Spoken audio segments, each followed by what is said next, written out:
Hello again, and this is my restoration project of that Cherokee 6300 that I picked up for $45,000. It is set for 22 years, and this is the process I'm going through to get it airworthy and back in annual. By sitting for 22 years is not entirely accurate. It hasn't been an annual for 22 years, but they've done a lot of work to it in that period of time. And we'll get into the details and stuff like that later. Now, if this is providing you any value whatsoever, I'd really appreciate hitting a subscribe, hitting a comment, letting me know if there's any other videos I can do for you. I'm doing this purely because I love doing it, not because I ever think that there's any money to be made in YouTube videos or anything like that. So, here, in this little box, right here, is what I think, we'll find out whenever we actually get into it, has already saved me $3,000 just in the wiring for the new avionics stack that I'm putting in there. And by new, I'm not meaning brand new, because it's just crazy how expensive that stuff is. I'm just putting a 430 WAS, 330 ES, 80 SB, a new audio panel, and the KX155 that's already in it. I'm just replacing it because the one that's in there is busted. And it's getting a TrueTrack 2-axis autopilot, and it currently has the original heading autopilot in there. I forget what it's called, the 3B or 2B or something like that, the like Centermatic or whatever. And it has an S-Tech System 60 pitch altitude autopilot in there as well. And it's just complicated in two systems, and frankly, I don't think they even work. They go through the pre-flights, but they're super old and outdated, and while I'm going through and upgrading that stuff, I'm just going to do that as well.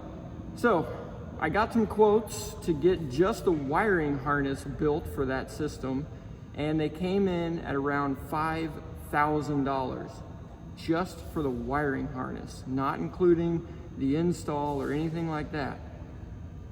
And to me, that was way outside of what I budgeted. I figured, $500 to $1,000 ignorantly. Everything in an airplane is whatever you think it is, double it, then double it again, and add a zero. That's just what I'm learning with this airplane stuff. But I did find there's a company called Approach Fast Stacks. I'll put a link down in the description below. And this is supposed to be the plug and play, what they use on big airliners and stuff like that. So it's supposed to be a lot better. Now, I haven't opened this yet. I just got it. So we got the book.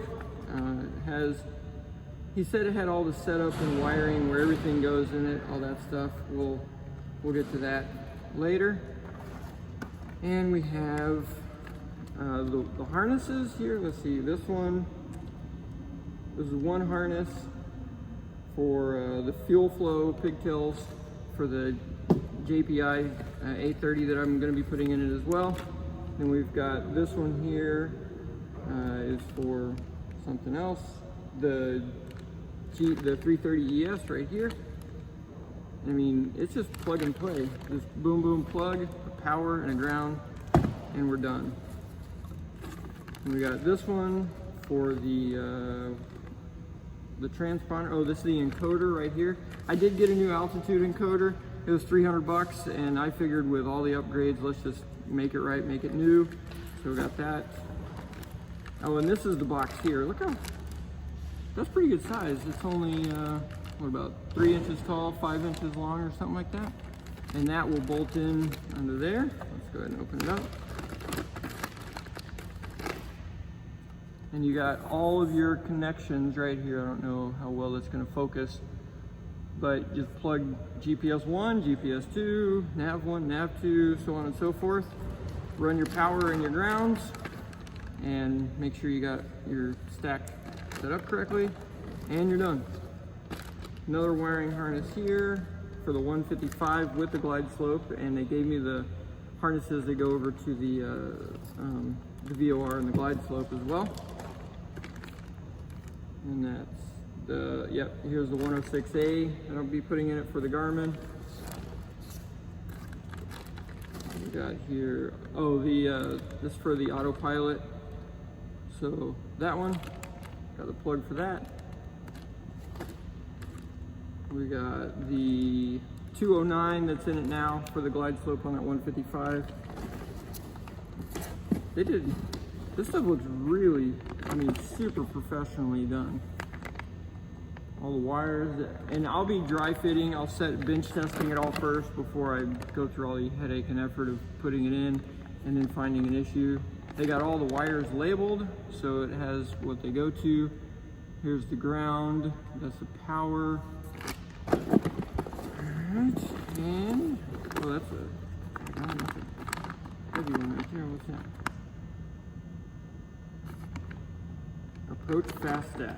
Oh, this is my intercom. I got a 6-place intercom, and frankly, I don't even know where the very, very back seats intercoms are supposed to go. I've looked in other Cherokee 6s, and 90% of them don't have a 6-place intercom. So we'll have to get creative on where we're going to put that. But here's all the intercom wires and the radio stuff. So that's fantastic. All right. Well, that's it for that. This whole system, it cost me $2,600 and with shipping and everything. And like I said, all the other quotes were $5,000, which is just ridiculous. And that's just for the wiring harness. That's not plugging it in, that's not hooking it up. And then they wanted me to send them all the stuff so they can bench, connect everything with their benches and then pay for shipping to have everything sent back to me, which is going to be another few $100s, and have all those avionics being thrown around by the mail guys. No, I don't think so. So we got the stuff here. It's a fairly basic system, and we'll see how this goes. But I'll keep you posted.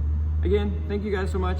If this is of value, hit subscribe, hit like, throw me a comment. Let me know what other questions that you have or what projects you're working on, what experience you've got with the Cherokee 6. I'd love to find out, and we'll see how this project goes. So far, so good. It's been pretty mild getting it back up to speed after 22 years so far, but we'll see. Thanks, guys. Talk to you next time.